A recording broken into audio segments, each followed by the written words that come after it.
Podcast में आपका स्वागत है, जहां हम समसामयिक मामलों और जटिल विषयों को सरल बनाते हैं। मैं हूँ शशि। और मैं किरण। आज हम बात कर रहे हैं ब्रायन जॉनसन की, एक अमेरिकी टेक करोड़पति। हाँ, और इनका मिशन मतलब बड़ा अनोखा है, अपनी उम्र को पलटना। शायद हमेशा के लिए जीना चाहते हैं। बिल्कुल, इसके लिए उन्होंने एक सिस्टम बनाया है, प्रोजेक्ट ब्लूप्रिंट। और खर्चा सालाना करीब 16 करोड़ रुपए, $2 मिलियन। बाप रे। तो सवाल यही उठता है कि ये है क्या, कोई फ्यूचर साइंस की झलक या बस एक, क्या कहते हैं, बहुत महंगा शौक। और भारत में भी हाल में काफी चर्चा में रही है। तो चलिए समझते हैं पूरी कहानी। हाँ, तो शुरू करते हैं कि ये ब्रायन जॉनसन आखिर हैं कौन। ये वो हैं जिन्होंने अपनी पेमेंट कंपनी ब्रेनट्री, जिसमें वेनमो भी था, उसे बेचा था पेपाल को। अच्छा, हाँ, 2013 में करीब $800 मिलियन में।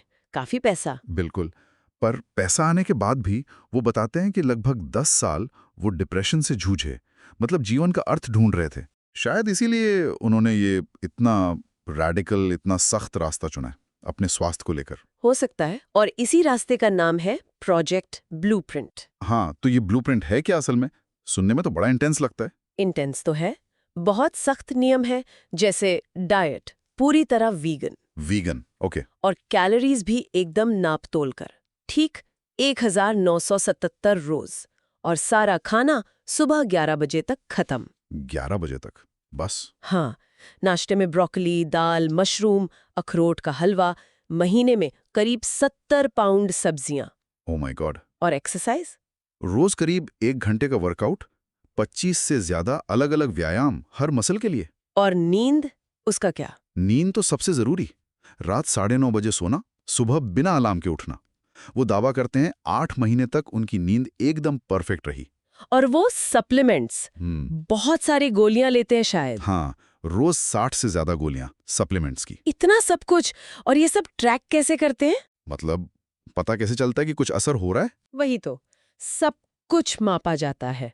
बॉडी के 70 से ज्यादा अंगों की लगातार monitoring, MRI, blood test, ultrasound, सब।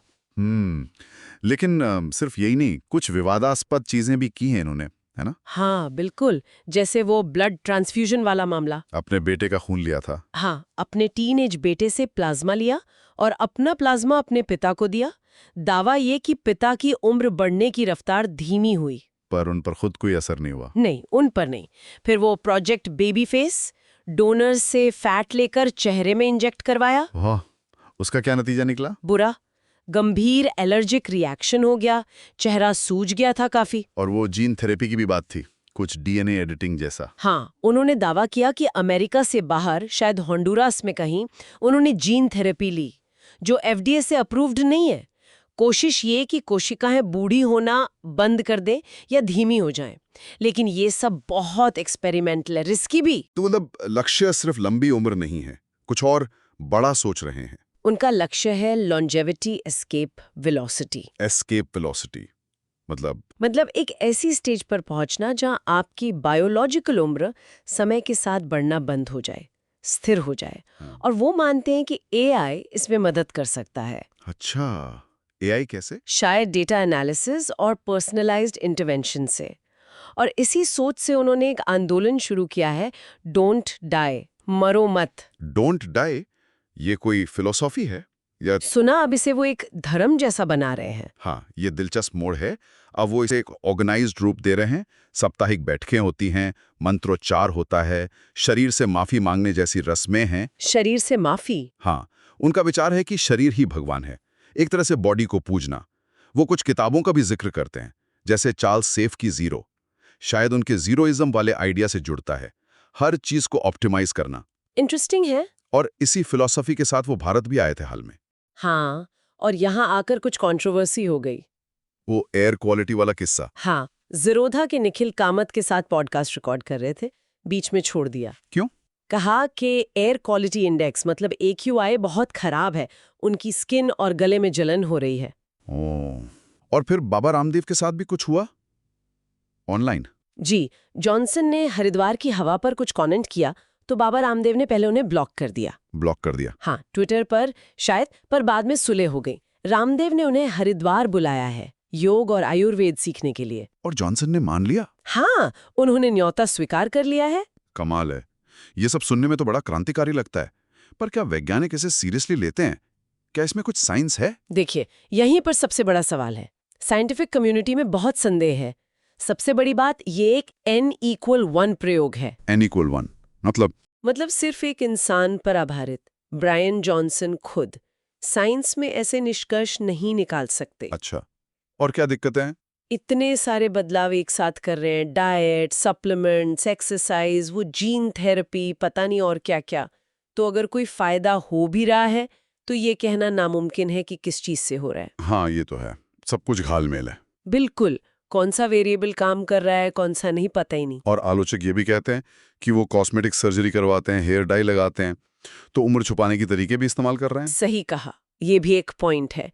तो असली बायोलॉजिकल एजिंग पर असर हो रहा है या नहीं, ये कहना मुश्किल हो जाता है। और वो खुद सप्लीमेंट्स भी बेच रहे हैं ना, है ना? उनके प्रोजेक्ट से जुड़े हुए हैं। हाँ, ये भी एक बात है। तो एक तरह का कॉन्फ्लिक्ट ऑफ इंटरेस्ट भी आ जाता है। उनके दावों में उनका फाइनेंशियल फायदा भी जोड़ा है। तो वैज्ञानिक नजरिए से तो इस पर काफी सवाल है। बिल्कुल, ठोस नतीजे के लिए कंट्रोल्ड स्टडीज चाहिए होती हैं, बड़े सैंपल साइज पर, जो यहाँ बिल्कुल नहीं है। वो विक्टर फ्रैंकल की किताब मैन सर्च फॉर मीनिंग का भी जिक्र करते हैं। शायद ये सब उनकी अपनी जिंदगी में अर्थ खोजने की कोशिश से जुड़ा हो। बिल्कुल संभव है, उनकी पर्सनल जर्नी का हिस्सा लगता है ये सब। तो अगर हम समेटें तो ब्रायन जॉनसन एक टेक करोड़पति हैं जो उम्र को हराने के लिए डेटा, अनुशासन और बहुत सारे कुछ विवादित तरीकों का भी इस्तेमाल कर रहे हैं। हाँ, उनका प्रोजेक्ट ब्लूप्रिंट बहुत महंगा, जटिल और जैसा हमने कहा विवादास्पद है। उनकी डोंट डाई वाली विचारधारा वो जिंदगी और मौत के बारे में हमारी आम सोच को चैलेंज करती है। और भारत में जो हुआ वो इस कहानी में एक और दिलचस्प परत जोड़ता है।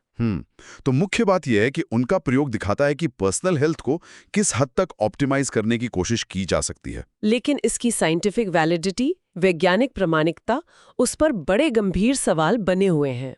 ये कहानी हमें टेक्नोलॉजी, स्वास्थ्य, फिलॉसफी और इंसानी जुनून के एक क्या कहते हैं चौराहे पर लाकर खड़ा करती है, सोचने पर मजबूर करती है। बिल्कुल। आज के विषय पर गहरी बातचीत के लिए धन्यवाद। धन्यवाद। अगर आपको ये चर्चा पसंद आई तो पॉडकास्ट की YouTube चैनल को सब्सक्राइब करना ना भूलें।